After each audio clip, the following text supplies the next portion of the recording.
그러니까 동업하면 안 된다. 막 동업하면 무조건 싸운다. 이렇게 얘기하잖아요. 무슨 말인지 알겠어요. 이게.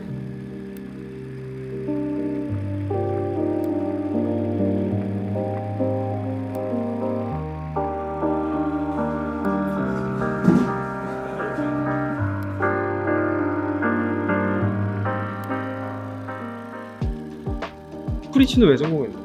우리끼리 이렇게 생각을 해봐요. 프리츠는 처음에 6명이 시작했고 직원을 딱 한 명 뽑았어요. 작방에 한 명을 뽑고 한 달 있다가 바리스타를 한 명 뽑았어요. 그러니까 직원 둘에 사장이 6명이 8명이 이렇게 야, 그 직원도 진짜 아휴, 직원 생각하면 진짜 와, 얘 대단하다 얘네도. 이 진짜 엄청난 멘탈 소리잖아. 지금 생각해보면. 그리고 우리가 오픈할 때쯤 생각을 해보면 그때 프리츠 같은 카페가 프리츠밖에 없었어요. 그리고 빵하고 커피하고 그렇게 배짱 좋게 이렇게 팍 놓고 판매한 매장이 없었어. 나는 내가 실패할 거라는 생각을 못했지만 안 했지만 하긴 했지. 설마 이 정도 생각을 하고 들어갔지 꽝 터질 거라고 생각 못했어. 물론 되게 탁월한 면이 있었어요.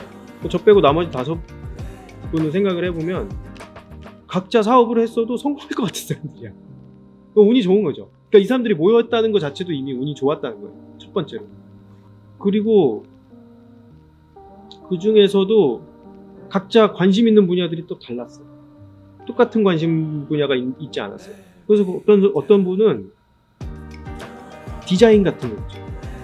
이걸 어떻게 하면 더 매력적으로 보이지? 이런 거에 너무너무 관심이 많은 거예요. 그럼 그분이 거기에 재능이 있다는 건 이미 프리츠가 성공해서 증명했죠. 그쵸? 그리고 어떤 분은 전략을 되게 잘 짜. 너무너무 천재야. 이거를 판매해야겠다 생각을 하면서부터 그러면 이거를 어떻게 판매하지? 어떻게 하면 더 잘 판매할 수 있지? 전체 프로세스가 얼마나 걸리지? 이런 세세한 계획들을 너무너무 잘 짜는 거예요.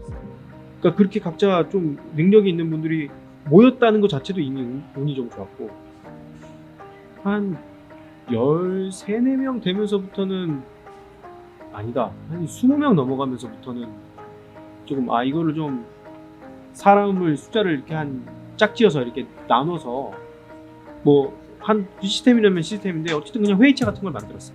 그래갖고 하기 시작했고 근데 이게 점점 사람이 기하급수적으로 많이 들어왔거든요.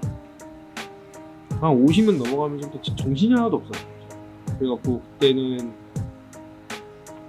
소매 판매, 그러니까 B2C와 B2B를 나눠보자 이런 얘기가 처음으로 나왔고 그래서 이제 소매와 도매를 이렇게 나눠서 그러니까 내가 모든 걸 다 신경 쓸 수 없잖아요.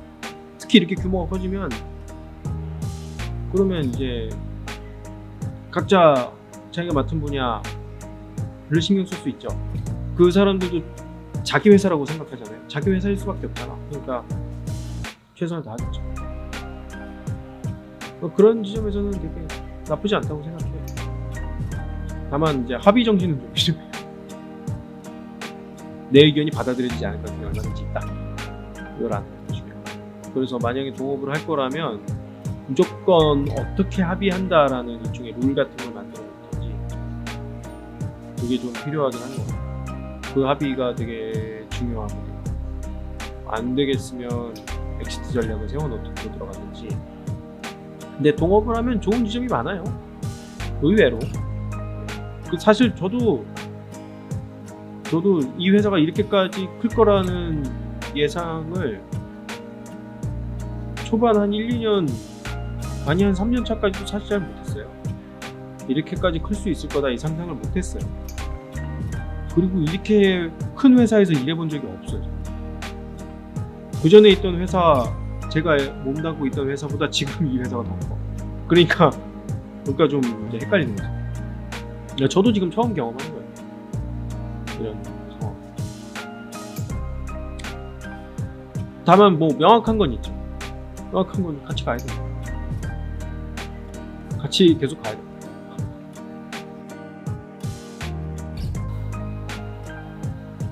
운이 좀 작용해요. 되게 큰 퍼센테이지로 자격이. 그래서 넌 이렇게 하면 반드시 성공할 수 있어. 그렇게 말해.